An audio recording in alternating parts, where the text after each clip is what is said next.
rebel in arms.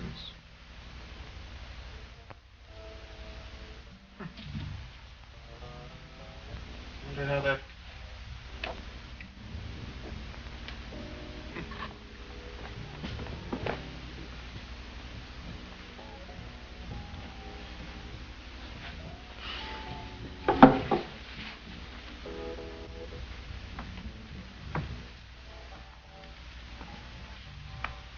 Hello, Johnny. Who's there? John Smith, I believe. That's right. Who are you? I'm a Smith, too. Jonathan Smith. I locked the window. You must have got in here before me. A long time before. You one of them? Them who? Oh, these ain't hippie clothes. This is what I wore back in Salem. When? 1770s. What kind of put on is it? Put on? That's right, a gag or a joke. This ain't no joke. Well, you look like you. Could be. I'm your great-great-great-great-great-great-grandfather, Johnny. I gotta be dreaming this. You're crazy. Or I am. The whole world's gone crazy if you ask me. Them young yahoots out there on the Common? Common? Oh, you mean the campus. Milling around like a bunch of young Shawnees trying to work themselves up on the warpath. Where are they heading this way? They don't know where they're heading any of the time. That's the crazy part of it. No, I mean tonight. Near as I could tell, they were trying to think up something to burn. I did hear mention the college library. Is this it? Yeah, this is it. Well, then you're helping him. No. Then you're getting him. No, not really. Now, look, son, you can't stand on both sides of the fence at once.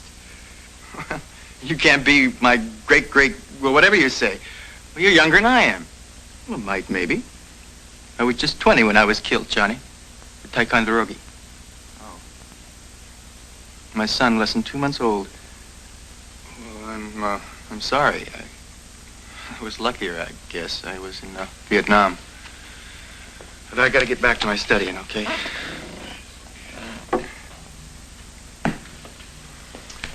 It's a funny thing. About being killed, I mean.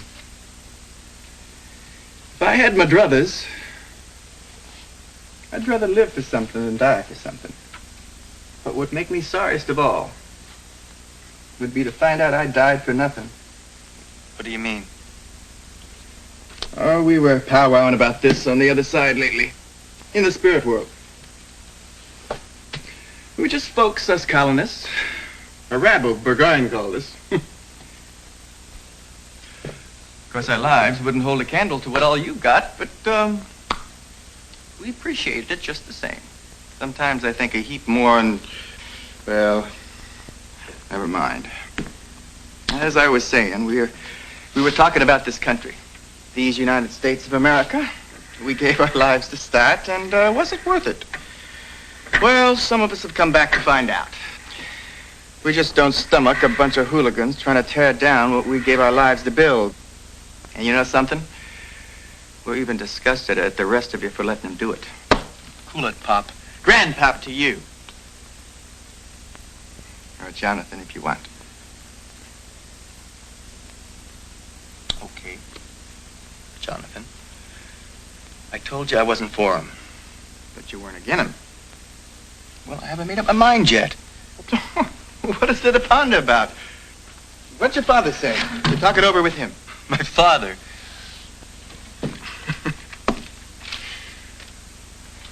I haven't seen him since high school. He just took off one day, and it was that. I'm sorry, I didn't know.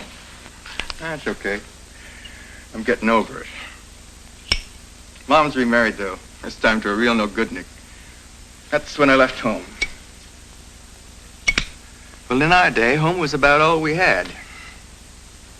And our religion, of course. Family life was our way of life. Our family and our religion They kept us straight. If a fellow wanted to go wrong, he had to work at it.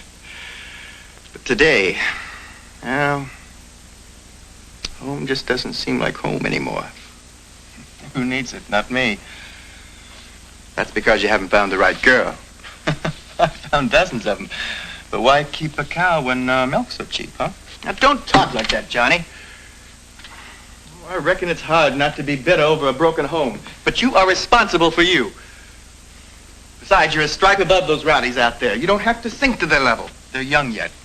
They do and say a lot of crazy kid stuff, but that's what they are. They're just kids. Even so, what they come up with makes a lot of sense. Look, you are a revolutionary. Well, they're revolutionaries. What did you say? You're calling us look like a rabble? Well, God knows most of these kids don't look like anything human. You're right, Johnny. God does know. And he's been real patient about it so far, don't you think? But don't compare that riffraff to your founding fathers. We were making a place where people could worship God. And these people want to deny God and want to deny him to others. And what do they offer instead? We thought of only building something. And these people think of only what they can destroy. And again, I say, what do they offer in its place? Well, they say, in order to build a better world, you got to destroy this one. No, and that's one of the things they say you think makes sense. Look, I got to find a book up there for this paper I'm writing. If we have any visitors, they're likely to come in this way. The door's locked, but you never can tell. Would you mind standing guard over the door while I'm up there? If you hear anybody fooling around, well, give me a whistle, okay? Sure.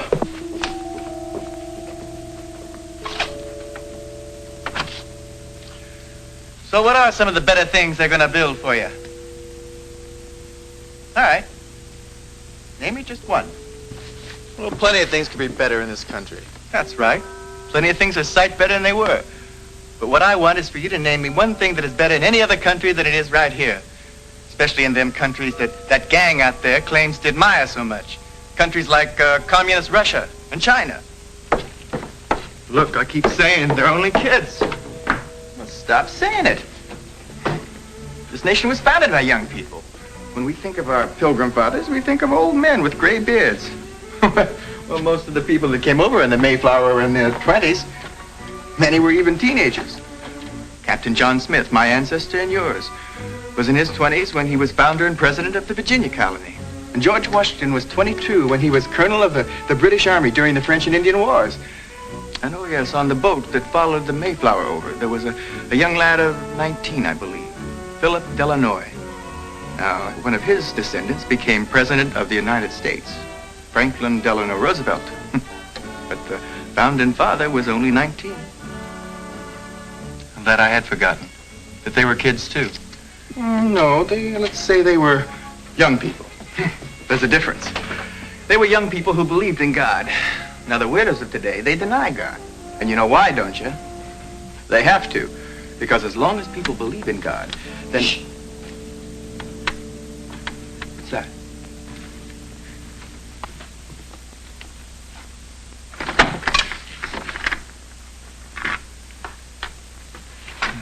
Oh, it's you, John.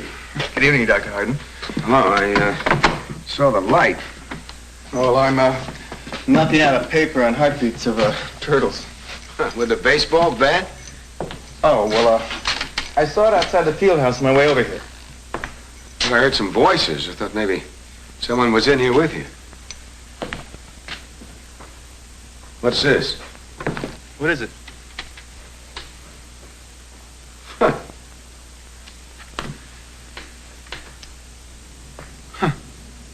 Coat button. Yeah, but it's a pine tree coat button like men used to wear in the Revolutionary days. I suppose it came off of one of those hippies' costumes or something, huh? Thought maybe some of those SDSers might be in here. You know, the students for a dirtier society. Got a tip that they might try and sneak in here and vandalize the place, you know? Say, you didn't hear anything about that, did you? Of course, I know you're not one of them. Oh, heard a little something, nothing definite. Why didn't you report it? Look, I'm no stool pigeon. Well, I guess you had something in mind, huh? No, not as long as they stay out of this room. Oh? Look, there are a lot of rare medical books up there that we use in pre-med. They're not only valuable, they're irreplaceable, and I'm not going to let anybody burn them. You think you can stop them by yourself? They got to come up this way. And they got to come up one at a time. Maybe you can do it alone. What about the rest of the library? That's not my responsibility. Oh, and this is, huh? Well, this is different. In what way? It makes a difference whose office is guard. What did you say? I didn't say it. He did. Who are you? You one of them out there? Mister, that's a question I'm getting mighty tired of answering, if you don't mind. He's a distant relative of mine. Jonathan Smith, Professor Harden, History Department. Oh, Jonathan, I beg your pardon. Pardon me, Professor. What was it you're saying about whose ox is being gored? Well, it's an old saying.